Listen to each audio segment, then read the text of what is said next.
नमस्कार. नमस्कार. मी हनुमंत कापरे, एसलीपीएस वेलनेस या संस्थेचा डायरेक्ट सेलर डिस्ट्रीब्युटर आहे. तर आज जबरदस्त रिझल्ट आपण घेऊन आलोय कपाशी या पिकाचा. तर आपण रिझल्ट काय आलाय तर आपण सरांशीच आपण बोलूया. सर, तुमचं नाव सांगा. माझं नाव विठ्ठल बाळासाहेब नाझिरकर, नाझरे कडेपठार, तालुका पुरंदर, जिल्हा पुणे. तुम्हाला हा रिझल्ट कशाचा तुमचा आलेला आहे? हा मला ह्याचा जे एसलीपीएस कंपनीचा भोविटा, युको हरियाली आणि पीजीपीआर आपण आहे ना 2 वेळा फवारणी केल्या आणि युको हरियाली आपण 1 वेळा त्या ह्याच्याबरोबर 10-20 बरोबर टाकलेले. बर, तर तुम्ही रिझल्ट कसा वाटतोय तुम्हाला? रिझल्ट एकदम सुंदर आहे. त्याला ते फणके जास्त फुटवळ केलेला आहे, त्याच्यामुळं एकंदरीत उत्पन्नात वाढ होणार आहे. त्याची काळुकी बघा, त्याचं ग्लिजिंग बघा आणि त्याचा पोत बघा.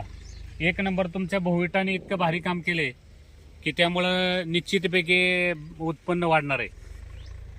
फवारण्या कशा कशाचे केल्या होत्या आपले पीजीपीआर आणि पीजीपीआर दुसरं जे आहे ना ॲग्रो 90 त्याची फवारणी केली. पीजीपीआर ॲग्रो 90 ची फवारणी केली आणि भुविटा आणि इको आरेली बेसल डोस मध्ये टाकलेलं आहे.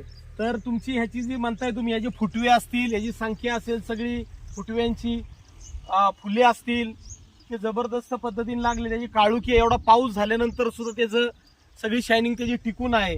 तर निश्चित तुम्हाला वाटतंय की उत्पन्न जास्त आपलं चांगल्या पद्धतीने होईल? 100% वाढ होणार आहे. तर सर्व शेतकरी बांधवांना तुम्ही काय सांगाल? आपल्या एसलीपीएस वेलनेस या संस्थेत जैविक खते वापरली पाहिजेत का? नक्कीच वापरली पाहिजे.